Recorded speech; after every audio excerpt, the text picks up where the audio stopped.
आपकी तशरीफ़ आवरी का बहुत बहुत शुक्रिया।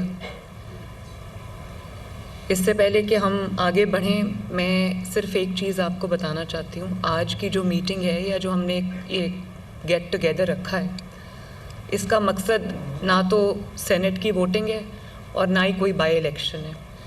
इसका सोल मकसद, इसका वाहिद मकसद ये था कि जब हमने ये मीटिंग रखी तब तो अभी इसकी सेनेट इलेक्शन की डेट भी नहीं आई थी।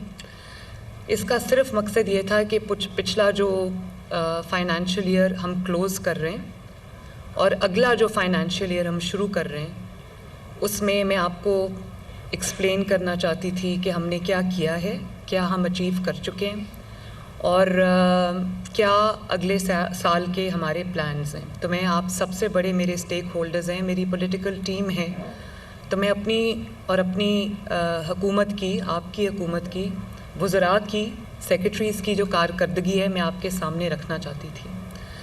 और आपको ये हक़ हासिल है कि मैं आपको एक्सप्लेन करूं कि आपकी जो वज़ीर आला है वो क्या कर रही है, किस शोबे में उसने क्या किया है।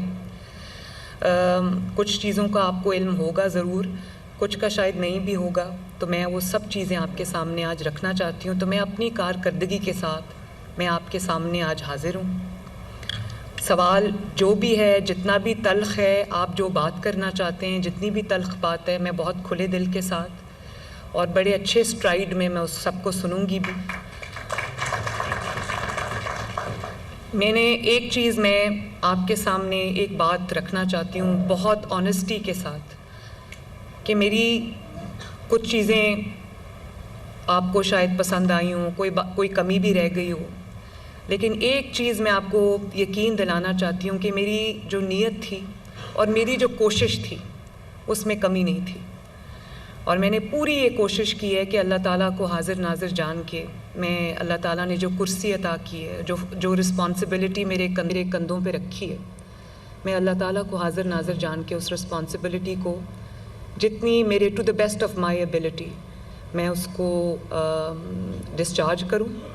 और हर वक्त, हर रोज़ जब मैं ऑफ़िस आती हूँ तो मेरे दिमाग में यही होता है, ये प्रेशर है मेरे कि मैंने अल्लाह ताला को जवाब देना है। अगर हज़रत उमर फ़ारूक, जिनकी मिसाल पूरी दुनिया आज भी देती है, अगर वो अल्लाह ताला से डर डर के फ़ैसले करते थे और जवाबदेही का खौफ से वो अपने रातों को सही तरह सोते भी नहीं थे, तो हम तो बहुत छोटी चीज़ है।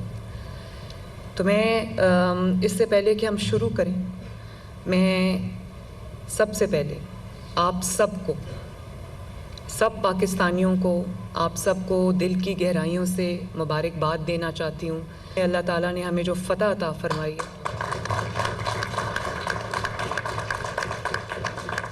पाकिस्तान को जो इज़्ज़त अता फरमाई है, जिस तरह आप सब जानते हैं, मैं उन डिटेल्स में नहीं जाना चाहती कि 2024 के इलेक्शंस के बाद हमें किस किस्म के हालात का सामना था। वो आप सब जानते हैं, वो मैंने भी फ़ेस किए हैं, वो आप सब ने फ़ेस किए हैं।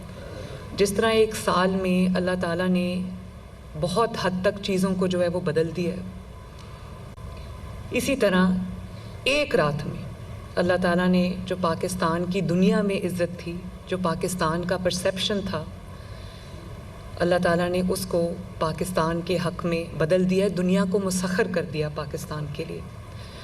और ये सवाए अल्लाह ताला की मदद के, उसके करम और उसके फ़ज़ल के, ये इंसानी तौर पे मुमकिन नज़र नहीं आता, लेकिन ये अनहोनी हुई है। अल्लाह ताला ने हमें इज़्ज़त दी है। ये कहा जा रहा था कि ऑब्वियसली हमें भी ये शक था, बल्कि ये खौफ था कि जो हमारा मुखालिफ है इंडिया, उसकी इकॉनमी का आप साइज़ देखें, उसका वैसे आप हुजम देखें तो हमसे कई गुना ज़्यादा है।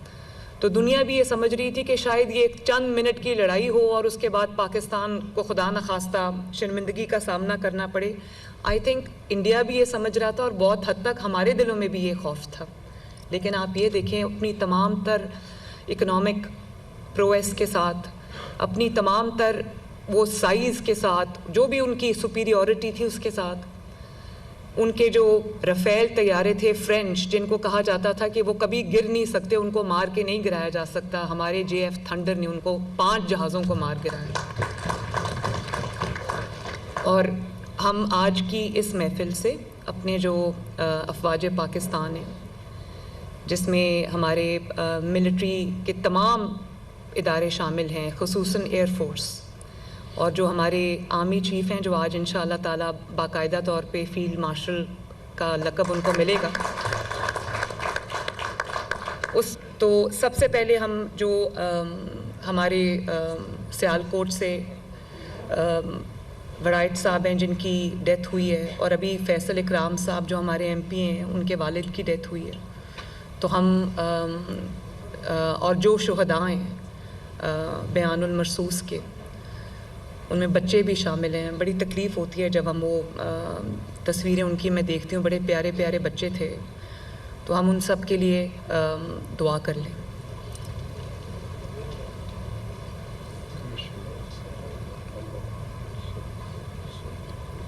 वज़ीर-ए-आला पंजाब मरीम नवाज़ पार्लिमानी पार्टी के इजलास से खिताब कर रही थी, जिसमें उन्होंने गुफ्तगू की अपनी और वज़रा की कारकर्दगी पेश करना चाहती हूँ, और वज़ीर-ए-आला की कारकर्दगी पर नज़र रखना आवाम का हक है। भारत के खिलाफ शानदार फतह पर तमाम पाकिस्तानियों को मुबारकबाद पेश करती हूँ। हमारी पाक फ़िज़ाइया ने दुश्मन के 5 तैयारे मार गिराए। अल्लाह ताला ने दुनिया भर में पाकिस्तान को इज्जत बख्शी है। उनकी जानिब से ये गुफ्तगू की गई है। हुकूमत समेत जब तमाम लोग एक तहैया करके अपने मुल्क की खातिर खड़े हो जाते हैं और नीयत सबकी एक होती है, तो अल्लाह ताला अपनी मदद भी भेजता है, अल्लाह ताला फ़तह मुबीन भी उतारता है, जैसे अल्लाह ताला ने उतारी है।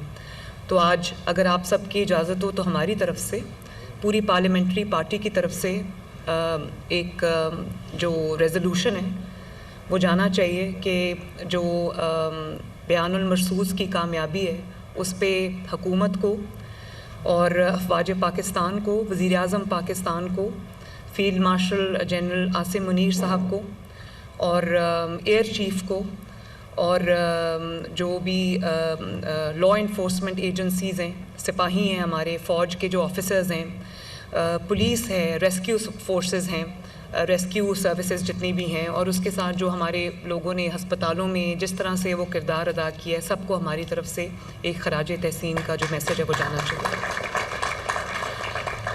अल्हम्दुलिल्लाह 1 साल के अंदर हमने जो तकरीबन ज़ीरो पे था सरकारी अस्पतालों में जो मेडिसिन्स मिलती थी, और हमारे अपने जो पिछले PMLN के दौर थे उसमें भी सिर्फ इमरजेंसी में अद्वियात मिलती थी। अब पूरे अस्पताल में चाहे वो इमरजेंसीज़ हों या दूसरा डिपार्टमेंट हो, सबको फ्री मेडिसिन्स जो है वो हमने दी हैं, और तकरीबन 100 बिलियन की फ्री मेडिसिन्स जो हैं हम अगले साल भी देंगे इंशाअल्लाह ताला। मैं बहुत सारे हॉस्पिटल्स में गई तो मुझे समझ आई कि लोगों को अभी मैं मेयो हॉस्पिटल में भी गई और उसके बाद मैं जिना हॉस्पिटल में गई, तो मुझे बहुत तकलीफ़ हुई ये देख के कि पेशेंट्स को कहा जा रहा था कि जो दवाइयाँ हैं वो बाहर से लाओ, उनको लिख लिख के दे रहे थे। इवन के मास्क्स, ये जो गाउन्स डॉक्टर्स पहनते हैं वो, और छोटी छोटी चीज़ें उनको कहा जा रहा था बाहर से लाओ। ये डॉक्टर्स की और ये फार्मेसीज़ की मिली भगत थी। तो मैंने एक बहुत स्ट्रिक्ट एक्शन लिया, मेयो हॉस्पिटल में भी उनको सस्पेंड किया, निकाल दिया। और इसी तरह और मैंने उनसे पूछा, उनके पास कोई जवाब नहीं। उन्होंने कहा मैडम हमारे पास कोई जवाब नहीं। तो मैंने कहा जो दवाइयाँ आप बाहर भेज रहे हैं लोगों को लेने के लिए, आप ज़रा मुझे बताएं कि आपके पास क्या पड़ा हुआ। कहता है मैडम ये तो सारी दवाइयाँ हमारे पास पड़ी हुई हैं। MS कहता है, वो वहाँ था नहीं, उसको जब पता चला मैं आई हूँ तो वो 15-20 मिनट बाद आया और मैं अनअनाउंस्ड गई थी। तो मैंने कहा मुझे लेके जाओ, कहाँ है आपकी दवाइयाँ। तो नीचे बेसमेंट में आप यकीन करें कि कार्टन्स, इस कमरे से बड़ा बेसमेंट था और कार्टन्स की भरमार थी जिनमें अनटच्ड वो सब दवाइयाँ पड़ी थी। वो सब जो चीज़ें थी वो पड़ी थी, मास्क्स पड़े थे जो उनको कहा जा रहा था बाहर से लाओ। तो मैंने उसको कहा कि मैंने कहा ये तो अनटच्ड डब्बों के डब्बे हज़ारों की तादाद में पड़े हैं, तो लोगों को क्यों कह रहे हैं कि बाहर से लाओ। तो कहता है मैडम मेरे पास इस बात का कोई जवाब नहीं। तो मैंने उसी वक्त उसको फारिग कर दिया। वो 2 हॉस्पिटल्स में मैंने एक्शन लिया, और उसके बाद मैंने ये ना सिर्फ एक्शन लिया, उससे काफ़ी हद तक बेहतरी आई है, बल्कि मैंने हॉस्पिटल्स में ये अनाउंसमेंट्स करानी शुरू कर दी हैं माइक पे कि अगर आपसे कोई पैसा मांगे या आपको कोई ये कहे कि दवाई जो है वो बाहर से लेके आओ, तो आपने फ़लाँ नंबर पे कंप्लेंट करनी है। कंटिन्यूसली वो चल रहा होता है। ये एक ऐसी स्ट्रगल है जिसके जो मैं रोज़ करती हूँ। ये नहीं कि आज हो गया तो कल बेहतरी आ जाएगी। हमारे लोगों में खुदा का खौफ नहीं है, हमारे लोगों में मेहनत की कमी है, तो इसलिए मुझे हर रोज़ इन्हीं चीज़ों पे जो है वो काम करना पड़ता है।